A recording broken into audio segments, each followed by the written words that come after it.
ma'am. Good afternoon. By the way, I'm just May Sanchez. How about you? Can I ask your name? I am Genevieve P. Babalan. Hello, Ma'am Genevieve. Is it okay if interview ka? Pwede. Can you interview me? It is about personality interview.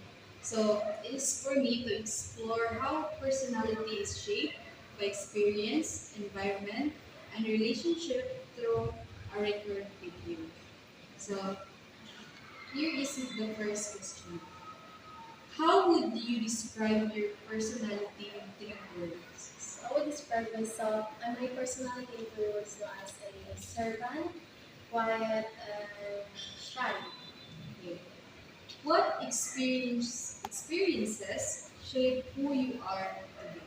The experiences is this recent na kayo last I this academic year is that nag-enter ko organization and sa SPO and this pag-enter ani nga organization this shaped me that I become more like before is di ko manage sa akong time. So and that's karon na naka-enter na ko is I learn how to manage it. Labi na kini nga SBO is tagal pila siya activities aside lang sa academic and sa mga events na panglahat sa college. Thank you, ma'am. Next question. How do you usually deal with stress or problems?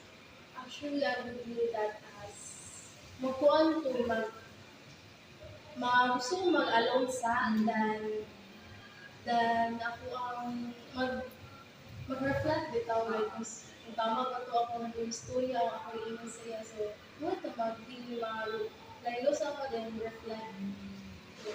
Self-healing girl. So what motivates you in life? So, that motivates me.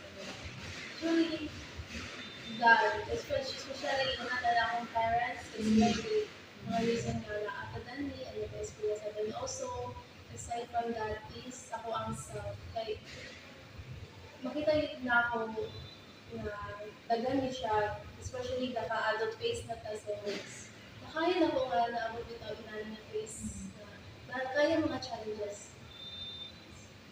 How do others describe your personality? Others describe me is, siguro dito na may sa ako is, hinalipod ko mga financial lang, I'm not express, pinang express because Expressive.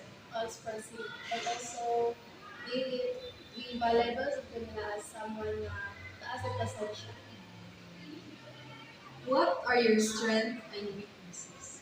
Well, both my, um, kini siya ng personality is both my strength and also my weakness that I am ano, being, like, dili kay ko, dali di ka makatrust sa isa ka tao. So that's just also my stress, pero strength, pero isa din na ako sa weakness kay, ito weakness nga, dili kita ko makatake sa risk.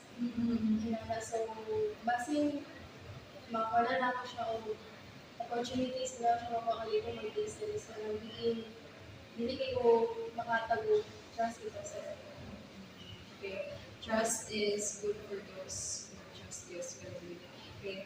Ang mga tao ang trust magiging depende sa siya deserving. Okay. Example, nag-trust ka sa ako pero really day ko deserve sa imong trust, di ba?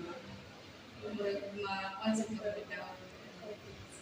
How do you handle conflict or disagreements? Ako din. Pinaagi ko sa, gusto na ako is, nabit tayo, like, makabalo ko sa ang side. Kung usay, gusto na misinterpret, usay na, pinungdala na ako sa gusto ko na ay conversation lang mga ma-clear ako dun sa Has your personality changed over time? How? yes, ma-change lang ako personality over time. Especially, uh, kung time na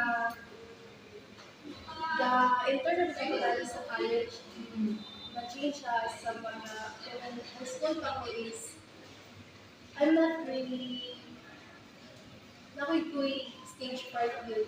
And also sa mga kasi dahil sa high school is nakamatag na ako sa mga improvement. But karon mo na ako sa college is medyo na lesson na siya or wala, makaya na ako mga improvement. Hindi rin na kayo katulog-tulog if ma-journal na or report na nasa tubangan ka class. Okay, ma'am. Thank you so much. Lagi ko ba sa imo and ayo kanang imong ako matutan sa imo ako hard sa kasi. Thank you so much.